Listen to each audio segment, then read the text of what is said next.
بسم اللہ الرحمن الرحیم۔ پیارے ناظرین، السلام علیکم ورحمۃ اللہ وبرکاتہ۔ دوستو، آپ جانتے ہوں گے کہ نماز سے پہلے آدمی کا پاک ہونا ضروری ہے۔ اگر بڑی نجاست ہے تو غسل ضروری ہے، اور اگر نجاست چھوٹی ہے تو وضو ضروری ہے۔ وضو کے 4 فرض ہیں۔ نمبر 1، پورے چہرے کا دھونا، یعنی سر کے بالوں سے لے کر تھوڑی تک اور دونوں کانوں کے لو تک پورا چہرہ ایک بار دھونا۔ دونوں ہاتھوں کا کوہنیوں سمیت دھونا۔ تیسرے، چوتھائی سر کا مسح کرنا۔ چوتھے، دونوں پاؤں کو ٹخنوں سمیت دھونا۔ اس کے علاوہ کچھ سنتیں ہیں، مثلا دونوں گٹوں کو تک ہاتھ دھونا، پہلے بسم اللہ کرنا، ہر عضو کو یعنی ہر پارٹ کو جن کو دھونا وضو میں فرض ہے ان کو 3 بار دھونا۔ کانوں کا مسح کرنا، کلی کرنا، ناک میں پانی ڈالنا، یہ تمام کی تمام چیزیں سنت ہیں اور کچھ مستحبات بھی ہیں۔ لیکن کہیں کہیں کسی کو تشویش ہو جاتی ہے۔ مثلا یہ ہوتا ہے کہ آدمی وضو کر رہا ہے، اس نے ایک عضو دھویا، دوسرے عضو یعنی ایک ہاتھ دھویا، دوسرا ہاتھ دھونے میں ذرا دیر ہو گئی، اس دیر ہونے کی وجہ سے پہلا ہاتھ سوکھ گیا، تو اب لوگ یہ سمجھتے ہیں کہ اب میرا وضو نہیں ہوا، پھر سے اب وہ چہرے سے دھونا شروع کرتے ہیں۔ یہ ضروری نہیں ہے۔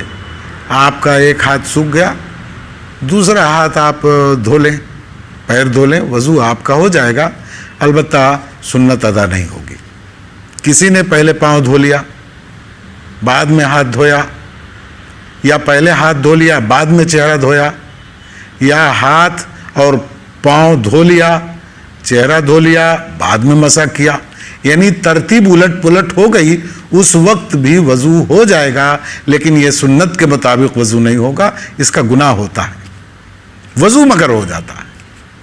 کسی آدمی نے وضو کیا، وضو کرنے کے بعد ابھی تک کوئی عبادت اس سے نہیں کی، اب وہ چاہتا ہے کہ دوبارہ میں وضو کروں، تو دوبارہ وضو اس کو نہیں کرنا چاہیے، اس لیے کہ یہ وضو پر وضو ہوگا، اس میں پانی خرچ ہوگا، وقت ضائع ہوگا۔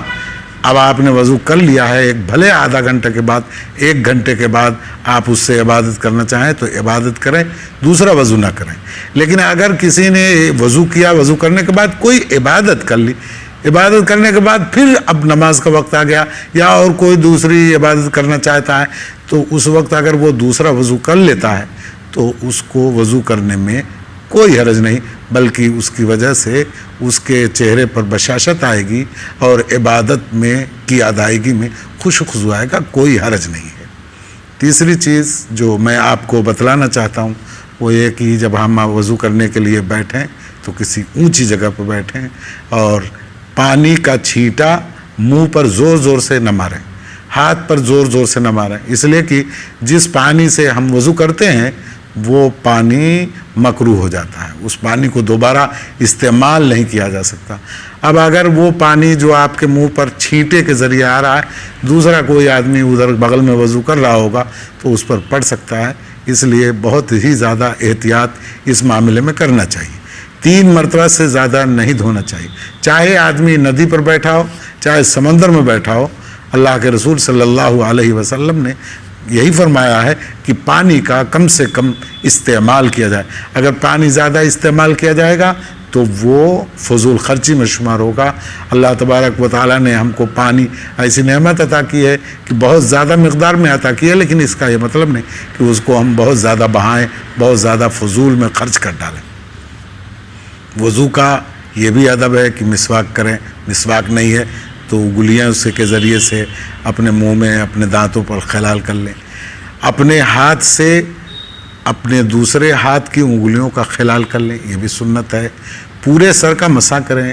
پورے سر کے مسح میں عام طور پر لوگوں سے غلطیاں ہوتی ہیں، چونکہ وضو کے فرائض اور سنتیں عام طور پر یاد ہوتی ہیں، لیکن یہ 2-3 چیزیں ایسی تھیں کہ عموماً لوگ الجھ جاتے ہیں، اس لیے میں نے آپ کے سامنے تذکرہ کیا۔ اب مسح کے تعلق سے آپ یہ بات جان لیں کہ مسح ہم کیسے کریں۔ چوتھائی سر کا مسح ہم نے کر لیا تو سمجھیے کہ ہمارا وضو ہو گیا، لیکن سنت یہ ہے کہ ہم پورے سر کا مسح کریں، اور پورے سر کا مسح کرنے کا طریقہ یہ ہے کہ پہلے اپنی یہ دونوں ہاتھ کی 3 انگلیاں نیچے کی 3 انگلیاں آگے کی طرف سے لے جائیں اور ہتھیلی سمیت پیچھے تک پہنچیں، گردن کے پیچھے تک پہنچیں، اور پھر اس کے بعد یہ کلمے کی انگلی اور انگوٹھا یہ یہاں سے واپس لا کر کے یہاں تک پہنچے۔ اب آپ کا پورا ہاتھ پورے سر پر استعمال ہو گیا، لیکن بچا کیا کہ انگلیوں کے پوروں کا اوپر کا حصہ، تو وہ اوپر کا حصہ یا آپ یہاں کان میں کر لیں۔ بعض علماء لکھتے ہیں کہ کلمے کی انگلی ہی اندر کان میں ڈالیں اور انگوٹھے کے ذریعے سے کان کے باہر کا حصہ مسح کر لیں، اس سے مسح مکمل ہوا۔ اور اب یہ مسح جب مکمل ہو گیا تو اب آپ ہاتھ اپنا دھوئیں۔ یہ طریقہ علماء نے بتایا، ائمہ نے بتایا، اس طریقے کا ہمیں اہتمام کرنا چاہیے۔ یہ پورے سر کا مسح ہے۔ پورے سر کا مسح جب آدمی کر لیتا ہے تو یہ سمجھ لیجئے کہ اس نے پورے گردن کی اور پورے سر کی ایکسرسائز کر لی، اس نے ایک طرح سے اس کو رواں دواں کر دیا، سر پر خون جو اس کے تھا اس کو اور زیادہ اس نے رواں کر دیا۔ یہ اطباء بھی اس کا فائدہ بتلاتے ہیں۔ تو یہ وضو کے تعلق سے چند باتیں میں نے آپ کے سامنے پیش کر دیں۔ آخر میں ایک چیز اور عرض کر دوں گا کہ دیکھیے، جب آدمی وضو کر لیتا ہے تو دعا پڑھتا ہے، اس دعا کے ساتھ علماء نے لکھا ہے کہ انا انزلناہ فی لیلۃ القدر، یعنی سورۃ القدر اس کو پڑھنا چاہیے۔ یہ بھی علماء نے لکھا ہے کہ جب کوئی وبا آئے، جب کوئی بیماریاں آئے، تو بیماریوں کے وقت اگر کوئی آدمی 33 مرتبہ رات کے وقت یا دن میں انا انزلنا پڑھ لیتا ہے، یا تو اللہ تبارک و تعالیٰ اس وبا سے، اس بیماری سے اس کی حفاظت کرتا ہے۔ اور ظاہر ہے کہ وضو کے بعد جب ہم وضو کر لیتے ہیں، اللہ تبارک و تعالیٰ کے دربار میں حاضری کا ارادہ ہوتا ہے خشوع و خضوع کے ساتھ، اس وقت اگر ہم انا انزلنا پڑھیں گے تو اللہ تبارک و تعالیٰ ضرور ہماری سنے گا، وہ تو ارحم الراحمین ہے۔